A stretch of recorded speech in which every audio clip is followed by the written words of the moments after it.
All right, let's dive in. Today, we're going to pull back the curtain on something that is quietly but powerfully shaping your world every single day: narrative governance.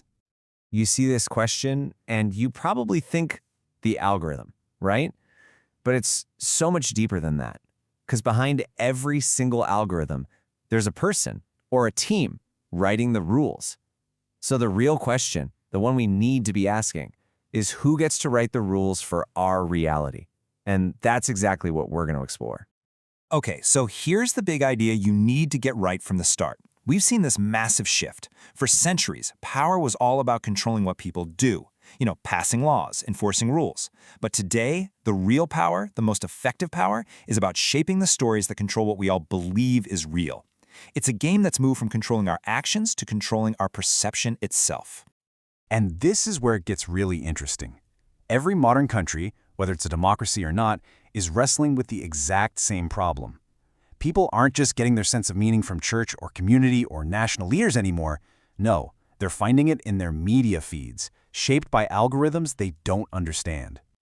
So you'd think, right? The US, China, Europe, they must have completely different ways of handling this. And yeah, on the surface, they look worlds apart. But what's fascinating is when you look underneath, they're all using the same basic operating system to manage what their people see and ultimately believe. And boom, here it is. This is that hidden system, that common stack. It's a four-step process, and it works everywhere. First, you have the government's goals. Second, a layer that makes sure all the stories and narratives line up with those goals. Third, the platforms and media push it all out there. And fourth, it lands with us, the citizens, shaping how we see the world. The process is identical. The only thing that changes is who's in charge and how much they try to hide it. All right, let's start with our first case study, China. Here, the system is as direct as it gets. The state is what we'll call the explicit anchor. There's no hiding the ball. So with this model, there is zero guesswork. The state is the boss, period. Platforms like Weibo or WeChat, they aren't independent companies in the way we might think of them. They are, for all intents and purposes, tools for executing the government's narrative strategy. Control is centralized, it's official policy, and it's enforced with an iron fist through things like censorship and licensing. Now, there are some serious pros and cons here. On one hand, the state can create a single, unified story incredibly fast. Everyone gets on the same page because they have to. But on the other hand, the system is really brittle. The moment outside information leaks in, it can crack. And over time, it has this corrosive effect where people just stop trusting anything official. Okay, now let's flip the script completely and look at the United States. It uses a totally different approach, what we're calling the invisible anchor. The whole point here is to make state influence feel like it's not there at all, to give the government plausible deniability. See, in the US model, the government isn't sending out memos telling platforms what to do. Nope, it's way more subtle. It's about shaping the playing field. They create incentives with ad models, they apply pressure with the threat of lawsuits or new laws, and they have all these public-private partnerships. The real executive here isn't a person in an office, it's the market itself, plus the algorithms driving it. The beauty of this system, it's super flexible. It can adapt and innovate at an incredible pace. But here's the dark side. What's popular becomes what's true. Virality and engagement are the new measures of legitimacy, not facts or accuracy. And maybe the biggest problem is that when this system messes up, nobody blames the government. They just say, oh, the market is broken. And that brings us to our third and final model, the European Union. They forge a different path entirely, using the law as their main tool of control. We call this the legal anchor. So the EU plays this game totally differently. They're not writing the stories, and they're not really rigging the market. Instead, they're writing the rule book for the storytellers. They tell platforms, you can operate here, but you have to follow our rules. That means strict transparency, risk assessments, and clear due process for users. Here, the law itself is the executive branch. On paper, this sounds great, right? It's fantastic for protecting your rights and forcing companies to be transparent. But there's a huge catch.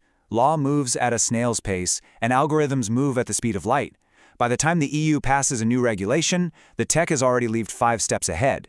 It also creates massive costs, which means only the giant tech companies can really afford to comply, ironically making them even more powerful.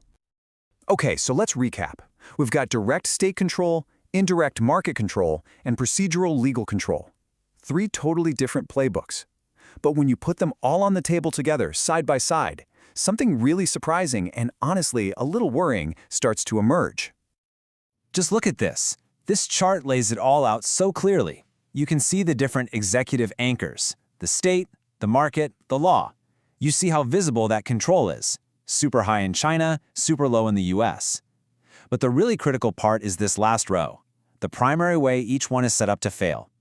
And you see they each have their own unique, built-in disaster scenario. And that brings us to the craziest part of this whole thing. For all their differences, for all their competing values, they are all sailing towards the exact same iceberg. Every single one of them, in its own way, is failing at the most basic job, creating a stable, shared reality. They are losing their grip on meaning itself. And here's exactly how they crash. China is heading for what you could call coherent silence. You get order, but nobody actually believes the official story.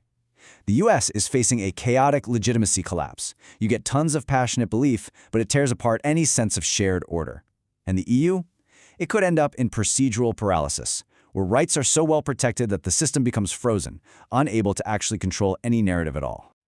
So, if you want to boil this entire thing down to its essence, you can remember it with 3 simple phrases. First, China governs what may be said. Second, the US governs what pays to be said. The whole system runs on what's profitable and what goes viral. And third, the EU governs how saying must be justified. It's all about process, rules, and legal backing. So what's the bottom line? The single most important thing to take away from all of this? It's that they have all figured out the same secret to modern power. You have to govern perception first, and behavior will follow. The only real difference between them is how honest they are about it. And that leaves us with a really tough and frankly unsettling question, doesn't it? If the 3 most powerful systems on the planet for creating social reality are all in their own ways broken, what on earth happens next?